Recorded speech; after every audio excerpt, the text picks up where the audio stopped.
Hi friends, welcome to Murugesh kitchen. ಇವತ್ತಿನ ನಿಮ್ಮ ಚಾನಲ್ನಲ್ಲಿ ಪಾವ್ ಬಜ್ಜಿ ರೆಸಿಪಿ ಹೇಗೆ ಮಾಡೋದಂತ ನೋಡೋಣವಾ?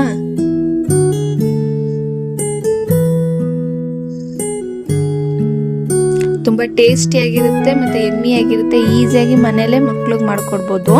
ಬನ್ನಿ ಹೇಗೆ ಮಾಡೋದು ಅಂತ ನೋಡೋಣ. ಫಸ್ಟ್ ಒಂದು ಕುಕ್ಕರ್ಗೆ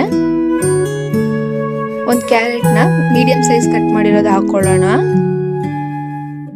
ಅರ್ಧ ಕಪ್ ಅಷ್ಟು ಕಾಲಿಫ್ಲವರ್, ಕಟ್ ಮಾಡಿರೋ ಒಂದು ಕ್ಯಾಪ್ಸಿಕಮ್, ಒಂದು ಆಲೂಗೆಡ್ಡೆ,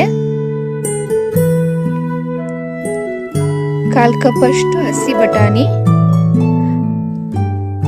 ಅರ್ಧ ಕಪ್ ಅಷ್ಟು ನೀರು ಹಾಕೊಳ್ಳೋಣ. 1 ಸ್ಪೂನ್ ಅಷ್ಟು ಉಪ್ಪು, 1/4 ಸ್ಪೂನ್ ಅರಿಶಿನ ಪುಡಿ ಹಾಕಿ ಕುಕ್ಕರ್ ಮುಚ್ಚಿ ಒಂದು 4 ರಿಂದ 5 ವಿಷಲ್ ಕೂಗಿಸ್ಕೊಳ್ಳೋಣ. 4 ರಿಂದ 5 ವಿಷಲ್ ಕೂಗಿದೆ. ಈಗ ಓಪನ್ ಮಾಡ್ಕೊಳ್ಳೋಣ. ನೋಡಿ, ತರಕಾರಿ ಎಲ್ಲ ಚೆನ್ನಾಗಿ ಬೆಂದಿದೆ. ಇದನ್ನ ಸ್ಮ್ಯಾಶರ್ ಅಲ್ಲಿ ಸ್ಮ್ಯಾಶ್ ಮಾಡ್ಕೊಳ್ಳೋಣ ಚೆನ್ನಾಗಿ.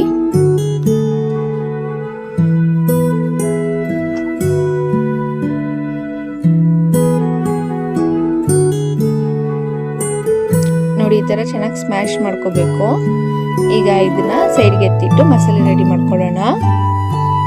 ಈಗ ಒಂದು ಪ್ಯಾನ್ಗೆ 2 ಸ್ಪೂನ್ ಅಷ್ಟು ಬಟರ್ ಹಾಕೊಳ್ಳೋಣ. ಬಟರ್ ಕರಗಿದ್ಮೇಲೆ ಚಿಕ್ಕ ಚಿಕ್ಕದಾಗಿ ಕಟ್ ಮಾಡಿರೋ 2 ಮೀಡಿಯಂ ಸೈಜ್ ಈರುಳ್ಳಿ ಹಾಕಿ ಫ್ರೈ ಮಾಡ್ಕೊಳ್ಳೋಣ. ಚಿಕ್ಕ ಚಿಕ್ಕದಾಗಿ ಕಟ್ ಮಾಡಿರೋ ಒಂದು ಹಸಿಮೆಣಸಿನಕಾಯಿ ಹಾಕೊಳ್ಳೋಣ. ಫ್ರೈ ಮಾಡ್ಕೊಳ್ಳೋಣ ಹಾಕಿ. ಈಗ 1 ಸ್ಪೂನ್ ಅಷ್ಟು ಶುಂಠಿ ಬೆಳ್ಳುಳ್ಳಿ ಪೇಸ್ಟ್ ಹಾಕೊಳ್ಳೋಣ. ಹಾಕಿ ಚೆನ್ನಾಗಿ ಮಿಕ್ಸ್ ಮಾಡಿ ಫ್ರೈ ಮಾಡ್ಕೊಳ್ಳೋಣ. ಈರುಳ್ಳಿ ಎಲ್ಲ ಚೆನ್ನಾಗಿ ಫ್ರೈ ಆದ್ಮೇಲೆ ಚಿಕ್ಕ ಚಿಕ್ಕದಾಗಿ ಕಟ್ ಮಾಡಿರೋ 2 ಮೀಡಿಯಂ ಸೈಜ್ ಟೊಮೊಟೊ ಹಾಕೊಳ್ಳೋಣ. ಹಾಕಿ ಚೆನ್ನಾಗಿ ಫ್ರೈ ಮಾಡ್ಕೊಳ್ಳೋಣ ಟೊಮೊಟೊ ಎಲ್ಲ. ಈಗ ಮಸಾಲೆ ಪೌಡರ್ಗಳು ಹಾಕೊಳ್ಳೋಣ. 1 ಸ್ಪೂನ್ ಅಷ್ಟು ಧನಿಯಾ ಪುಡಿ, 2 ಸ್ಪೂನ್ ಅಷ್ಟು ಅಚ್ಕಾರದ ಪುಡಿ, 1/4 ಸ್ಪೂನ್ ಅಷ್ಟು ಹೋಮ್ ಮೇಡ್ ಗರಂ ಮಸಾಲ, ಅರ್ಧ ಸ್ಪೂನ್ ಅಷ್ಟು ಜೀರಿಗೆ ಪುಡಿ,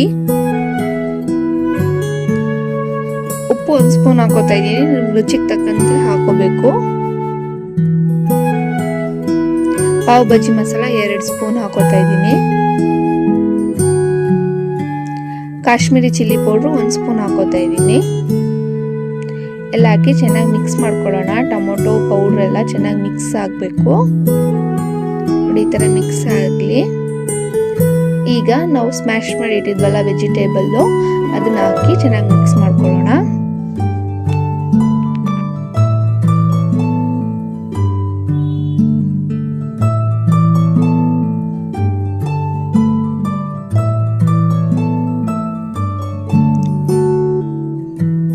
ಚೆನ್ನಾಗಿ ಮಿಕ್ಸ್ ಆದ್ಮೇಲೆ 1-2 ರಿಂದ 3 ನಿಮಿಷ ಕುದಿಯಕ್ಕೆ ಬಿಡೋಣ.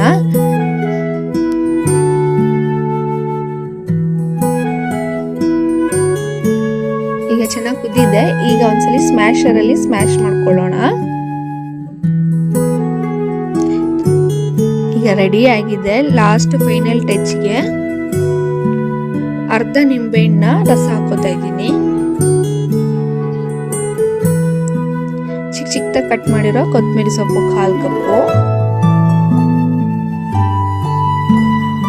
ಅರ್ಧ ಸ್ಪೂನ್ ಬಟರ್ ಹಾಕಿ ಒಂದ್ಸಲಿ ಮಿಕ್ಸ್ ಮಾಡ್ಕೊಳ್ಳೋಣ.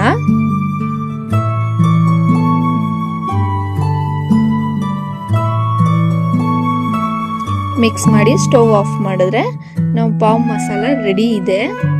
ತುಂಬ ಟೇಸ್ಟಿಯಾಗಿರುತ್ತೆ ಮತ್ತು ಈಸಿಯಾಗಿ ಮನೇಲಿ ಮಾಡ್ಕೋಬೋದು. ಫುಲ್ ವೆಜಿಟೇಬಲ್ಸ್ ಇರೋದ್ರಿಂದ ಮಕ್ಕಳಿಗೆ ಹೆಲ್ತ್ಗೂ ಒಳ್ಳೆಯದು.